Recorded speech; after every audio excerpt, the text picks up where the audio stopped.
Very good morning, students. मैं doctor Prakash Chandra Sharma, department of geology, SPC government college Ajmer. जैसा कि मैंने आपको पिछले टर्न पर बताया था, आज हम टेट्रापोड का आउटलाइन क्लासिफिकेशन देखते हुए एम्फीबिया के क्लासिफिकेशन पे हम एम्फेसिस करेंगे।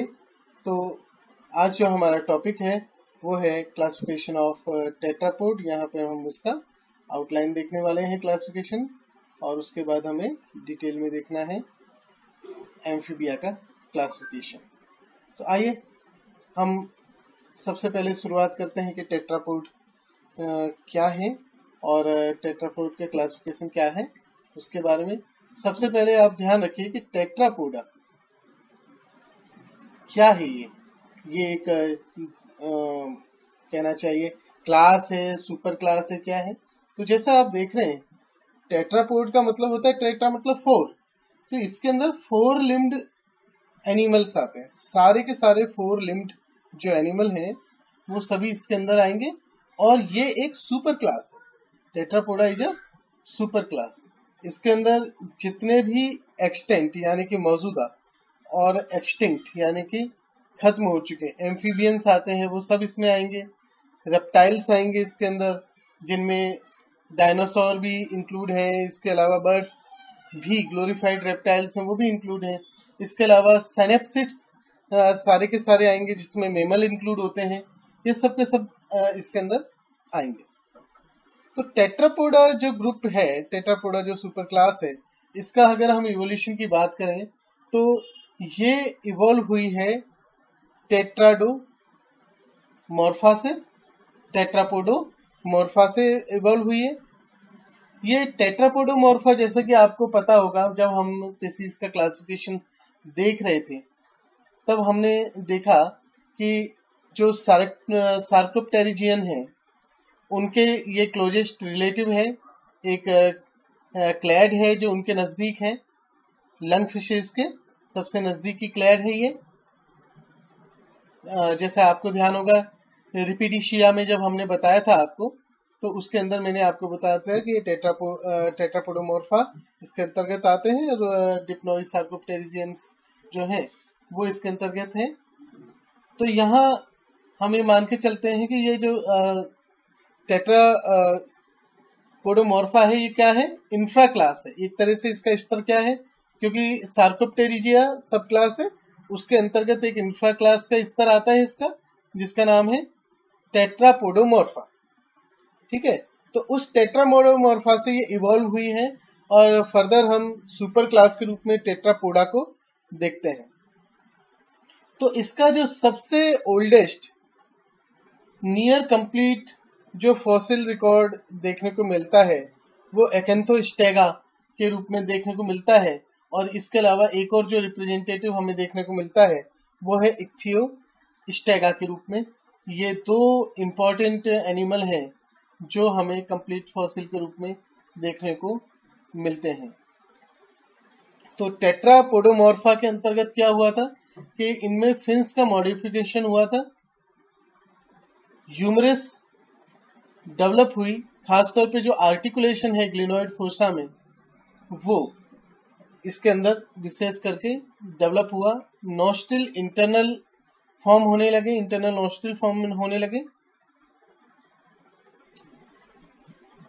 इसके बाद में आगे हम देखते हैं कि ये जो टेट्रापोडा ब्रांच है, ठीक है, अब हम टेट्रापोडा की बात कर रहे हैं, टेट्रापोडोमॉर्फा की बात नहीं कर रहे। तो जैसा आपको बोला कि यहाँ पर जो ये ब्रांच है टेट्रापोडा, ये प्राइमरीली एक्वेटिक थी, क्योंकि जो बेसल एनिमल जिनकी बात कर रहे हैं हम, इक्थियोस्टेगा वगैरह, ये एक्वेटिक थे, तो ये प्राइमरीली एक्वेटिक थी ये।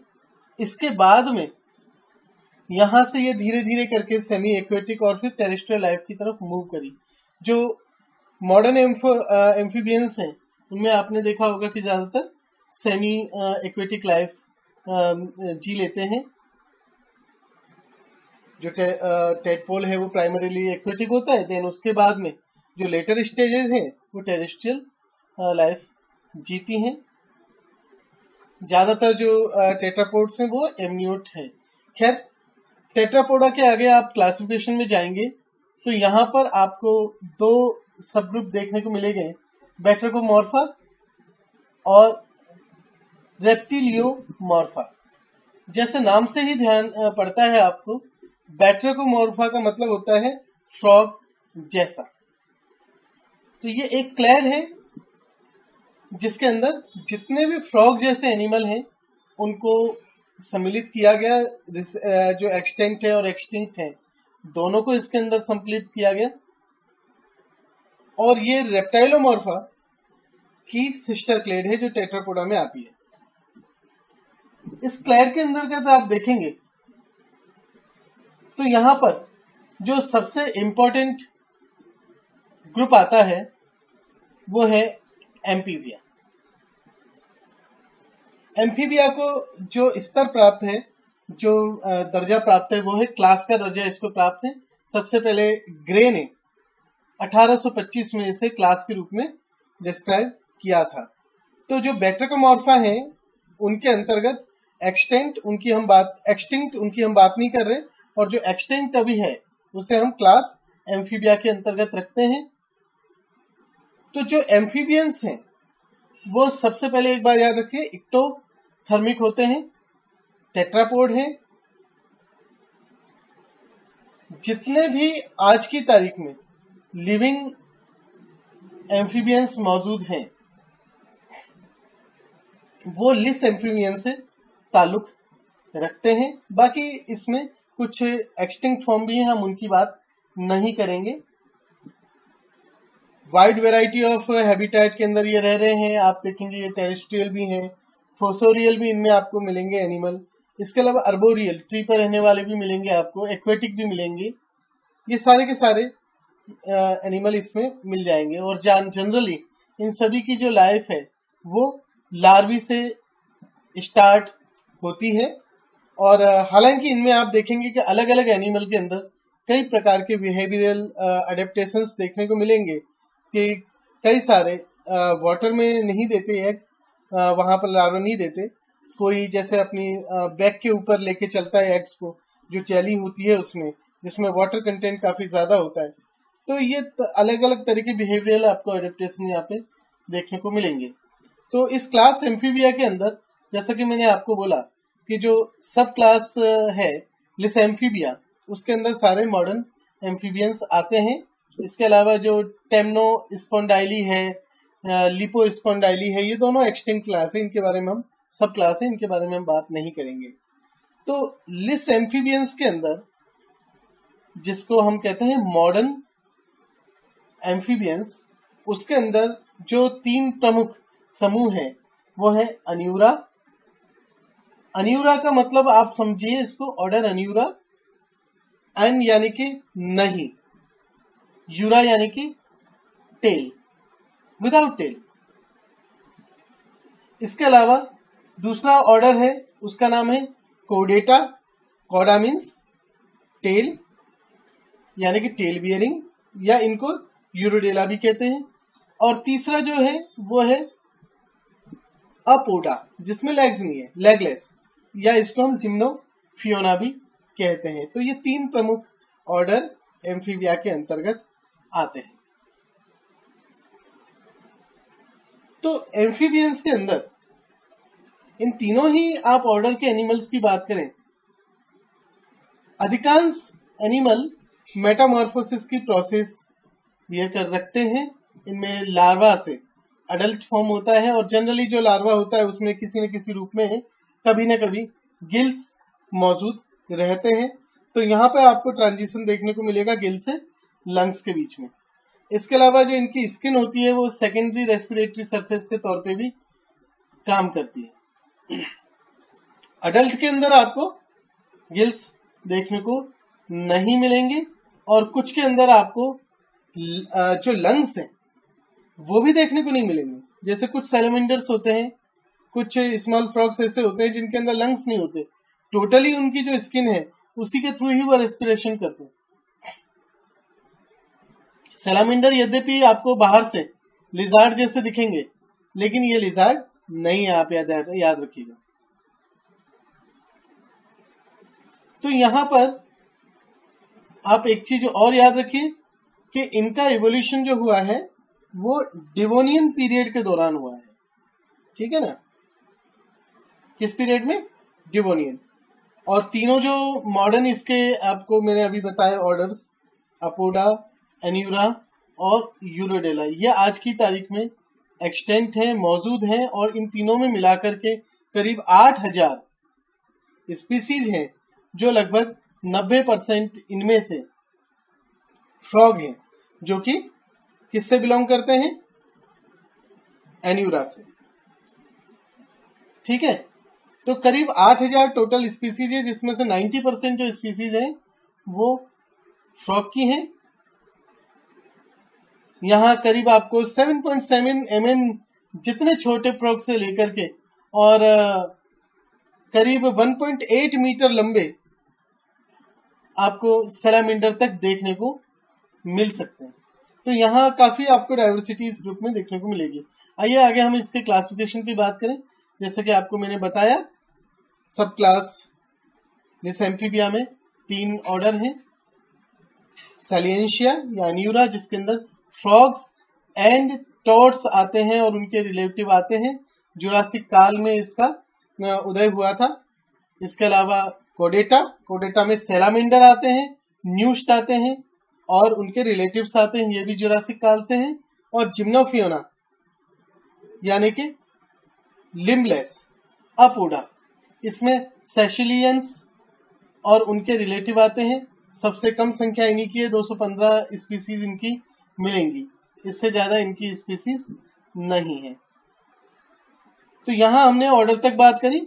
आगे इन ऑर्डर में हम डिटेल देखें तो सबसे पहले हम जिम्नोफियोना की बात करते हैं। जिम्नोफियोना जैसा नाम से ही आपको जाहिर है, इनमें लिम्ब नहीं है, लिम्ब एब्सेंट है, लेगलेस होते हैं।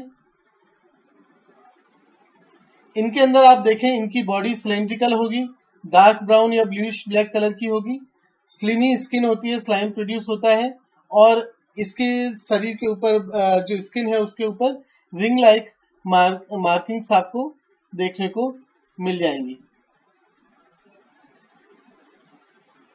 सेकंड जो ऑर्डर है वो सैलामेंडर से बिलोंग करता है, कोडेटा। इनके अंदर आपको पूंछ देखने को मिलेगी, ये सैलामेंडर जैसे होते हैं। इनमें जो टिपिकल कैरेक्टरिस्टिक है, ये लिजार्ड लाइक दिखते हैं, लेकिन इनका जो स्नाउथ है वो ब्लंट होता है, बॉडी स्लेंडर होती है, स्नाउथ ब्लंट होता है और छोटे छोटे लिम्स होते हैं जो कि बॉडी से राइट एंगल के ऊपर प्रोजेक्टेड रहते हैं। इनके अंदर larva as well as adult दोनों के अंदर टेल मौजूद होगी। बॉडी ऑब्वियसली जैसा आपको पता है कि ये स्किन के थ्रू रेस्पायर करते हैं, तो अगेन जो स्किन है वो स्लाइमी आपको देखने को मिलेगी। ज्यादातर ये मॉइस्ट स्थानों पर रहना पसंद करते हैं। और जो थर्ड ऑर्डर है दैट इज एन्यूरा, ये वो एम्फीबियन है जिनके अंदर शॉर्ट बॉडीड, वो एम्फीबियन है जिनके अंदर टेल नहीं होती, टेल लेस होते हैं, ठीक है। सबसे ज्यादा इन्हीं की स्पीसीज है। आपको जैसा मैंने बताया था, एम्फीबियन में करीब 90% यही है। शॉर्ट बॉडी है, बाहर की तरफ निकली हुई उभरी हुई आंखें उनके अंदर होती हैं। एंटीरियरली अटैच्ड टंग होती है, ये बहुत इंपॉर्टेंट है क्योंकि ये टंग से बाहर उसको फेंक करके एनिमल को पकड़ते हैं, अपने प्रे को पकड़ते हैं। तो एंटीरियरली अटैच्ड इनके अंदर टंग होती है। लिम्स अंदर की तरफ आसानी से फोल्ड हो जाते हैं। जैसे आपको बताया, इनमें टेल नहीं होती है। स्किन इनकी ग्लैंडुलर होती है, मॉइस्ट होती है, लगातार उस पर ये मॉइस्चर निकालते रहते हैं। कई की स्किन काफी रफ भी नजर आती है जैसे टोड, लेकिन इनके अंदर भी सिक्रीशन होता है। और खासतौर पे ये जो सिक्रीशन होते हैं ये डिस्टेस्टफुल से लेके टॉक्सिक सिक्रीशन तक इनकी हो सकती है। कई के अंदर कैमोफ्लाज भी बहुत अच्छे से देखने को मिलता है।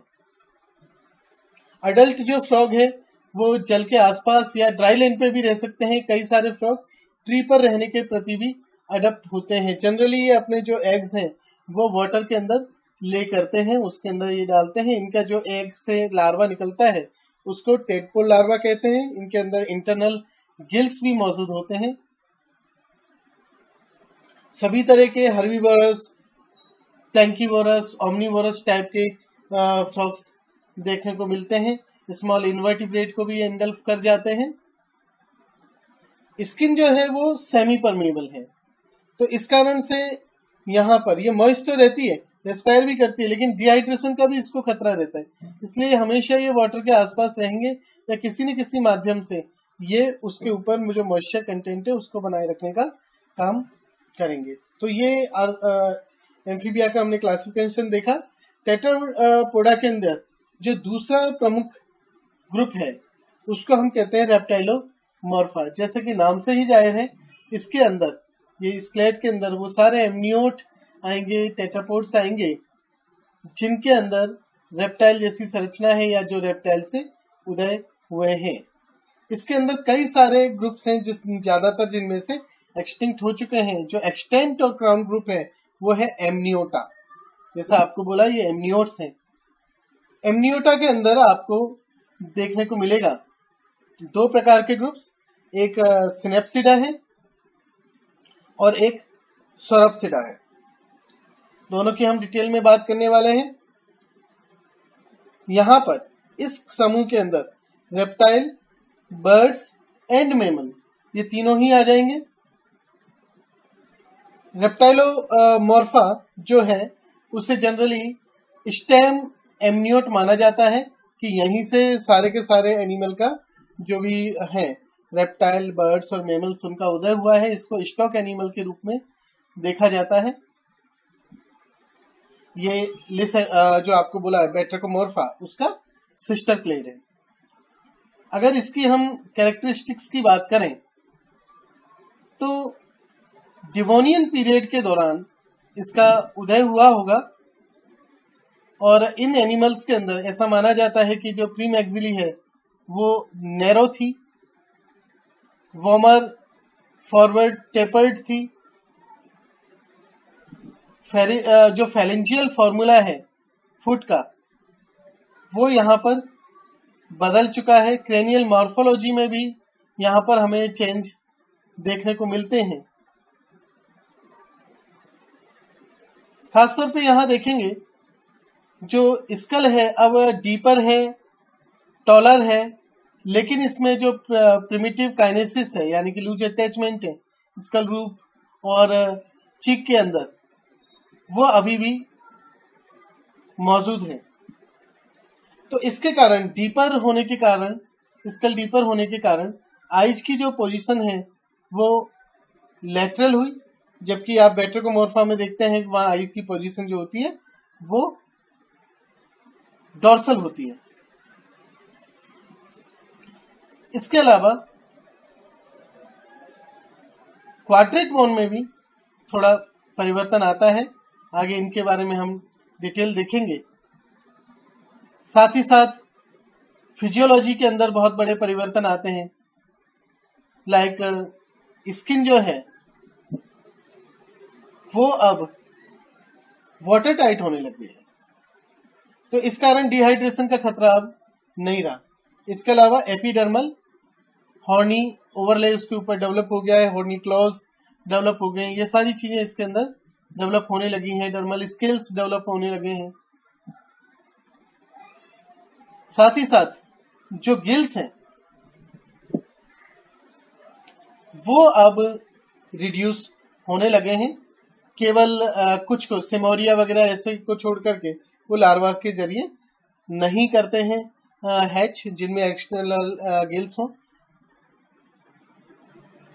अगले टर्न पर हम इसी एमनियोटा के डिटेल क्लासिफिकेशन को देखेंगे, जहां पे हम रेप्टाइल का क्लासिफिकेशन देखेंगे, बर्ड्स का क्लासिफिकेशन देखेंगे और मैमल का क्लासिफिकेशन देखने वाले हैं। आज के लिए हम यहीं पर समाप्त करते हैं। धन्यवाद।